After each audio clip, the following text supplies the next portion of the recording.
Hello, good morning, friends. How are you doing? Today, our topic is Gauss theorem of divergence. In this topic, we are going to discuss in examination point of view the theorem, its proof. After a proof, few problems we are going to solve. The problems in Osmania University examination pattern, they will give for short questions. Okay, so in vector analysis, generally question paper setter give you short problems as short answer questions. And theorem is definitely a part of essay question. Okay, so we are going to discuss the theorem first, then we will solve few problems. Okay, come on, friends, let us.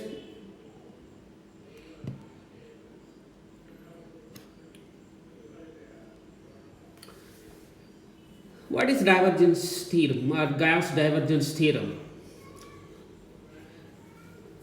The statement is this: surface integral of the normal component of vector a bar taken over a closed surface S is equal to the volume integral of the divergence of vector a bar over the volume V enclosed by the surface S.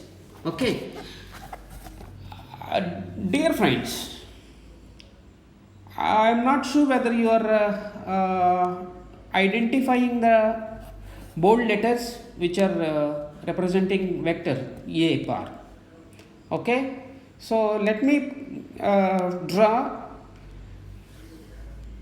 vector lines over vectors so that it will be easy for you to note it down. Please note it down while I am reading this again for you. Surface integral of the normal component of vector a bar, this is vector a bar, this is in bold letter, right? A bar taken over a closed surface, this is normal A, article A, no, this is just none. Okay, a closed surface S is a closed surface. Okay, so a bar is a vector. Okay, this is equal to the volume integral of the divergence of vector a bar, here is also a bar, over the volume V enclosed by the surface S. In previous class, my dear friends, when we were discussing the line integral and surface integral and volume integral, we clearly discussed about this volume encircled by surface or the surface encircled by closed curves. Okay, even if you remember that, I take the example of a cone, paper cone. Okay, so that's it. So there is a shape, maybe cylindrical shape or cubical shape or otherwise a cone shape, whatever it may be. Every shape is enclosed by a surface area, outer surface. Inside this outer surface or otherwise this surface enclosing certain amount of volume. Say for example, if you take a paper from your notebook, with that paper you can make a cone, or with the same paper you can make a cube or triangle, whatever it may be, cuboid or whatever it may be. Even skillfully we can make a sphere as well.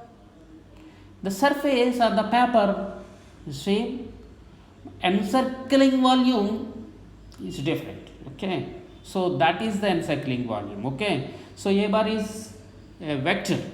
Okay, so the Gauss divergence is like this. Surface integral of the normal component of the vector A bar. We are doing integral to whom? Not to the surface. We are doing surface integral to the vector A bar. Which direction? Normal direction. A bar, normal direction. Okay, closed surface. Yes, equal to the volume integral of the divergence of A bar over the volume V enclosed by the surface. So the entire surface flux, or otherwise, let me explain you in this way. Flux coming from this enclosed surface is equal to the volume integral. Okay, so that is okay. That is it. See, in this beautiful picture, you can see that x-axis, y-axis, and z-axis. dV is a small element, ds is a small surface element, n cap is the normal drawn at the point A or a point P, whatever it may be. A bar is the vector field. Okay, so okay, the surface enclosed a volume V. Now the whole volume may be assumed to be divided into a very large number of cubical vacuums. Why we are dividing it? Because we in mathematics we are taking them for the convenience. Okay, so small. Okay, so just like, say for example, my dear friends, if you have an intricate, delicate shape vessel, if you pour a small sand grains generally we can consider that they are the small cubes. So how many cubes the vessel or pot is able to hold? So each and every grain have some volume. The number of grains to fill this into volume of each grain will give you the volume of the total vessel. Okay, so why we are doing this? Because maybe some in certain if you have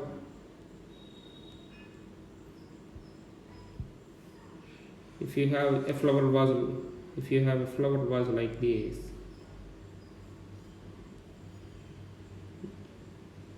if you don't know how to measure the volume, what I mean to say is, pour some sand grains inside this. Okay, hypothetical thing I am explaining you. So each sand grain is a small portion, maybe one cubic millimeter, let us say, just for the sake of and make you understand. So each say for example 1 lakh is fixed, so 1 lakh cubic millimeters will be the volume of this. So that is okay.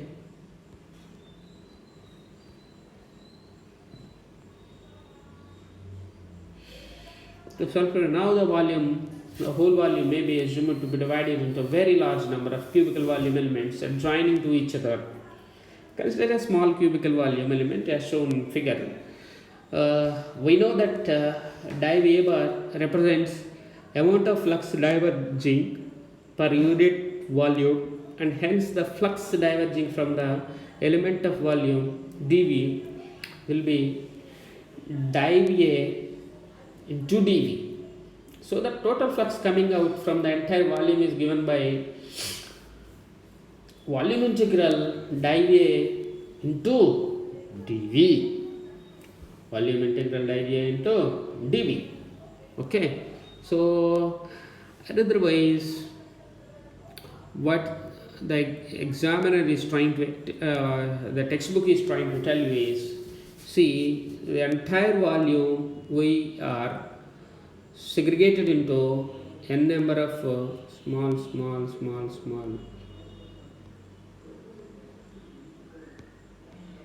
what it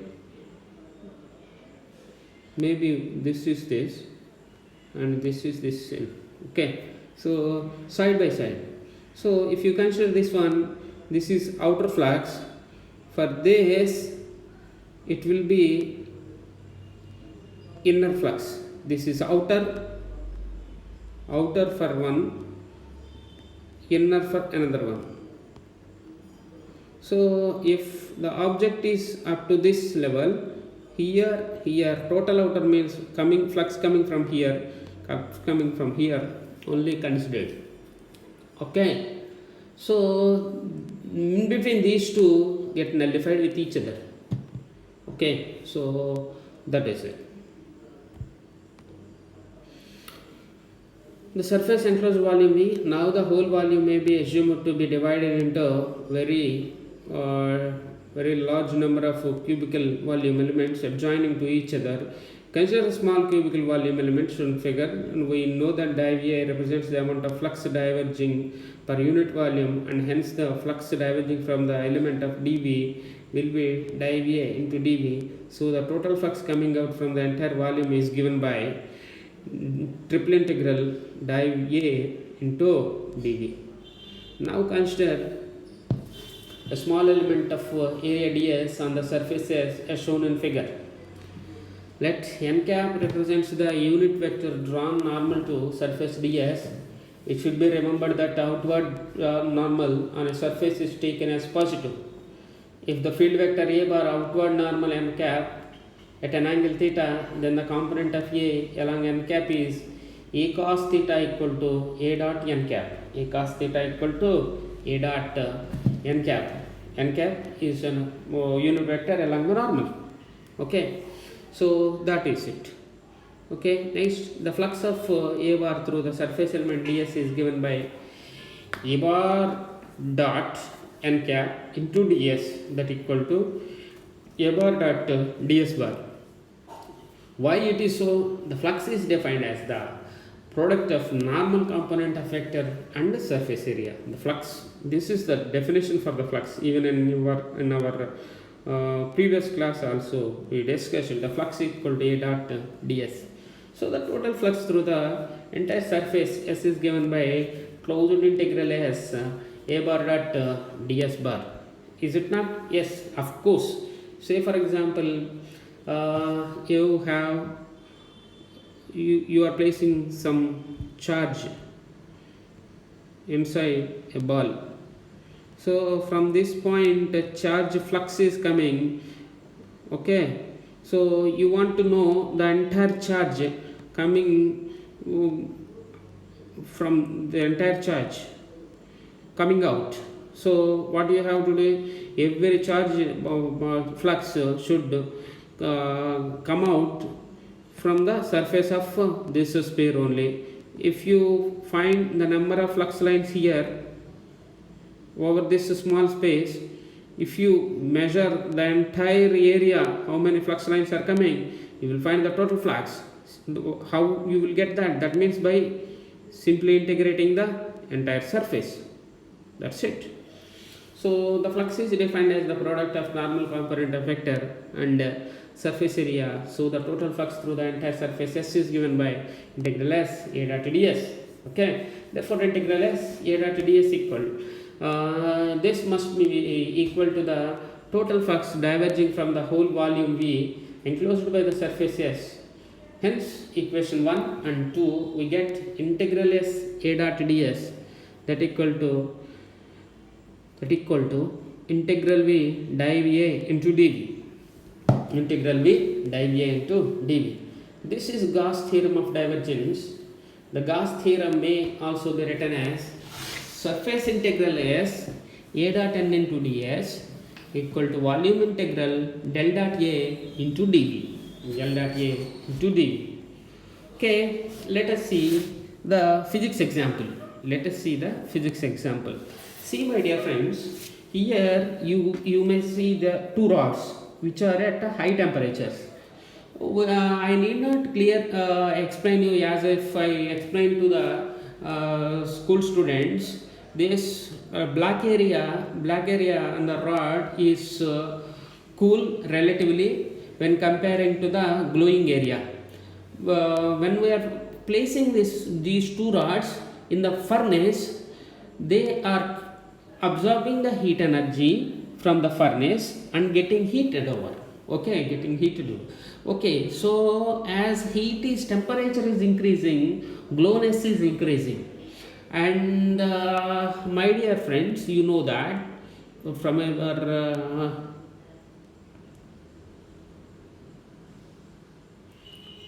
this is relative, this is low temperature area, this is low temperature area. Comparing with this one and this one, this is low temperature because glowness is less. So brightness, as the brightness is increasing over here, uppermost rod is having high temperature. Okay, so even our common sense will tell you that upper rod is very hot than the lower rod. So this temperature is basically taking into the consideration. When we are taking this temperature into consideration, what we can understand is it is simply about the how the temperature is coming out, so that is about the flux.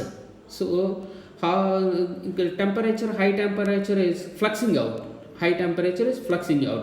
so that is the basic thing. Okay, so this temperature is coming out. So how it is coming out?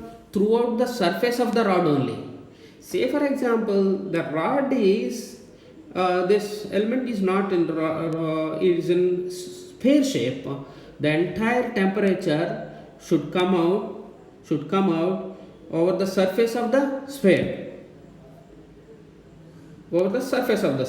So the entire heat energy should come out over the surface of this object.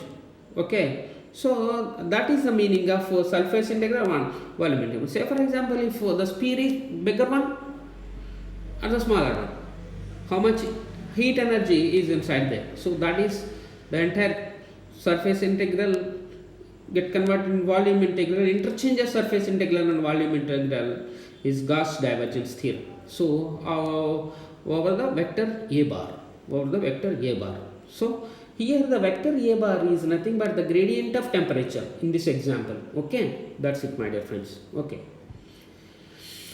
now this is time for solve some problems. This is one problem.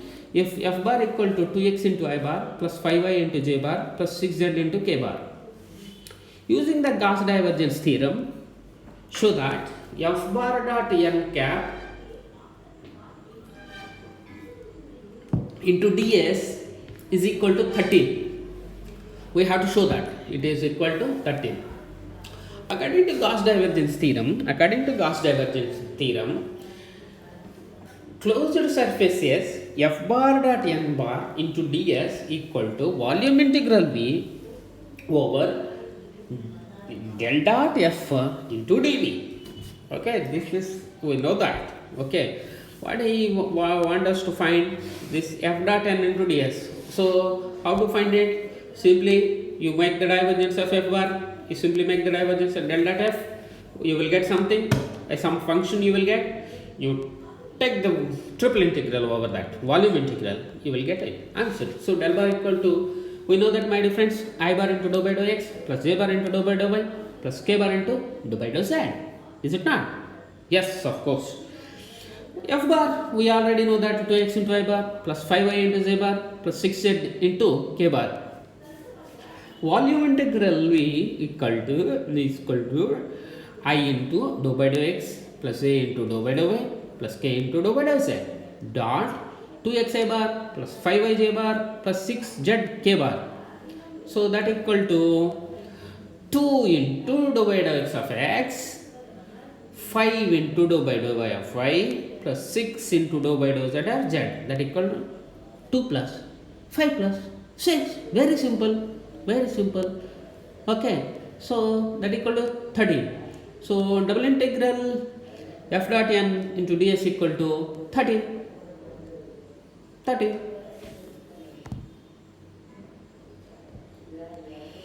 Okay, this is another problem, my dear friends.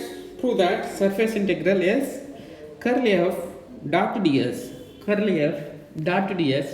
equal to 0 for any closed surface. Curly f dot ds, this is a general problem, if you understand, like a property of certain something.